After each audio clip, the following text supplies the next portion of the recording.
Body of missing Mandeville pharmacy technician found in St. Elizabeth, Jamaica.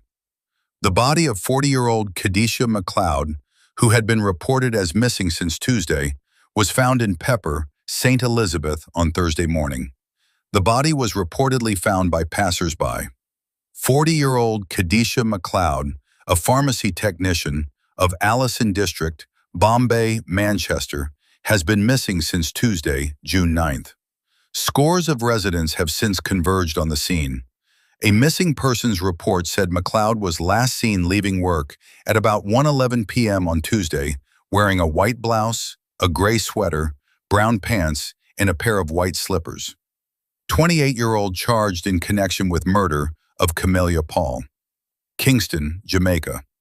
A 28-year-old carpenter has been charged with murder following the death of 13-year-old Kameila Paul, who passed away in hospital on Tuesday.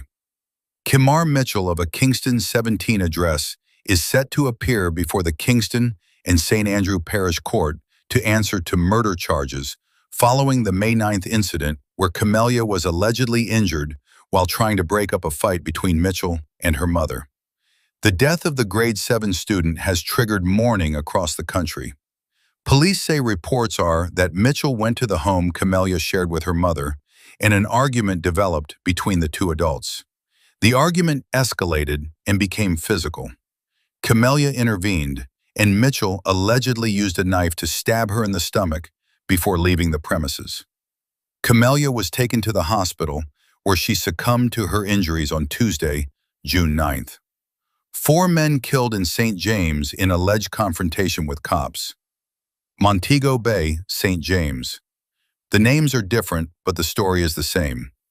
Grieving relatives of men fatally felled by bullets from cops' guns bitterly accuse lawmen of using excessive force, while the official police report says there was a shootout. Wednesday morning's incident on the outskirts of Montego Bay was only unusual because of the number of men, 4, who were shot dead. Her 2-year-old son, unaware that his father Jamar Ashman was dead, enjoyed candy as the police maintained a barrier around the scene of the incident.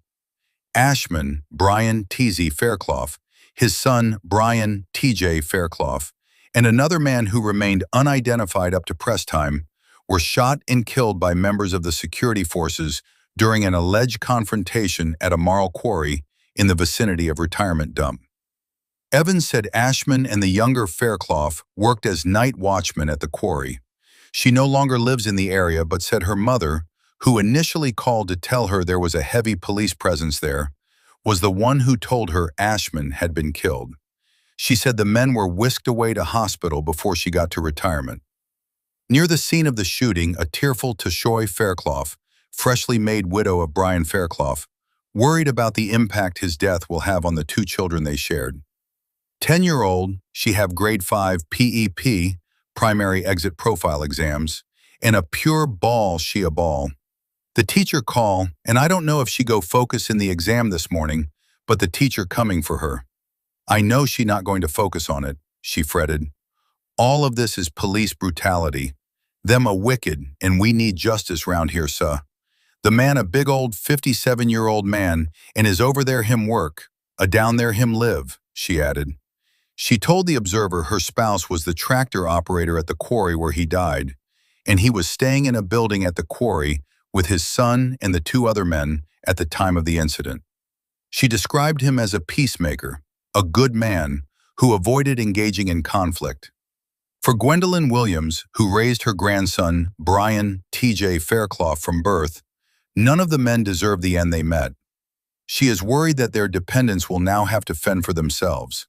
But according to the Jamaica Constabulary Force, JCF, the 4 men were fatally shot at approximately 5:40 a.m. Wednesday during an armed confrontation with members of the security forces who were in the area for a targeted operation. The operation was driven by intelligence developed during ongoing investigations into recent acts of violence in the area, including the murder of a man at the Retirement Dump on Friday, June 5th.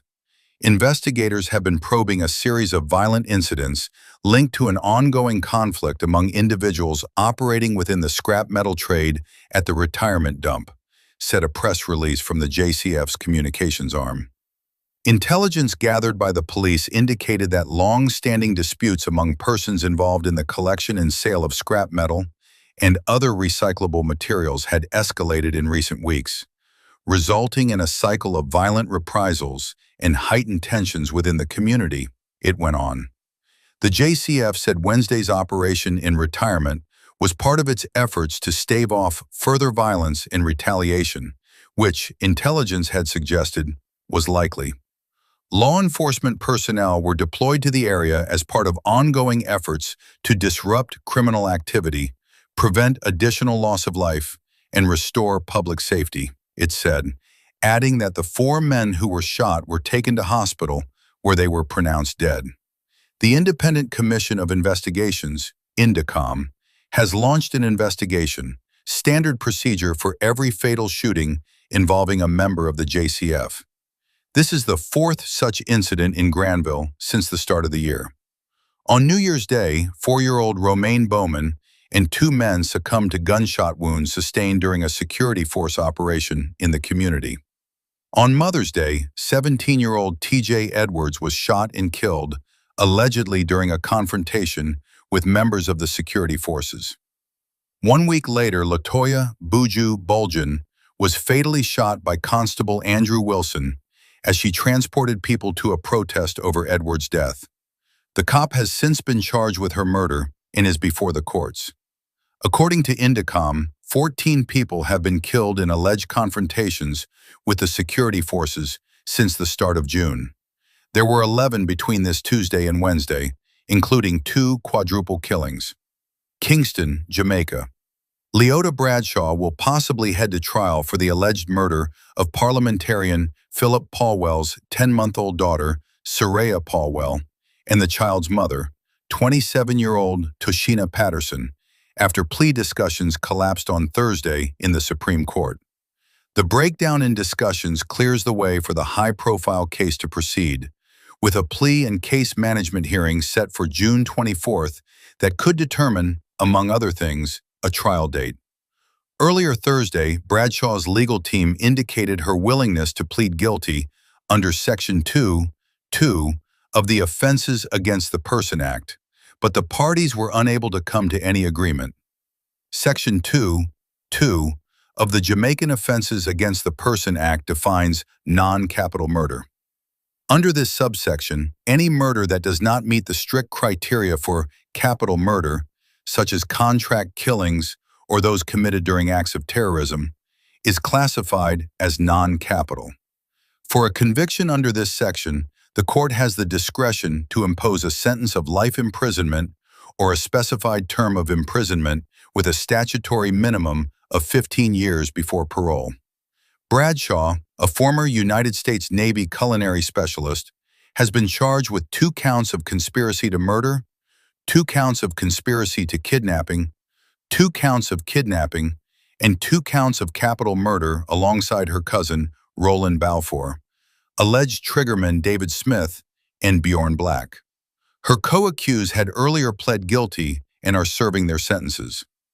Patterson and her daughter were reported missing on September 9, 2023.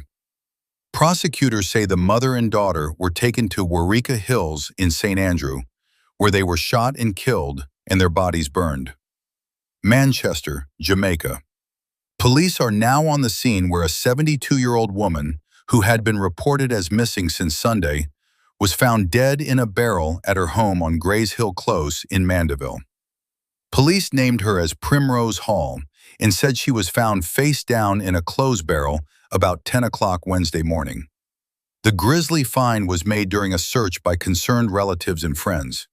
Detectives have since cordoned off the area leading to Hall's home as they process the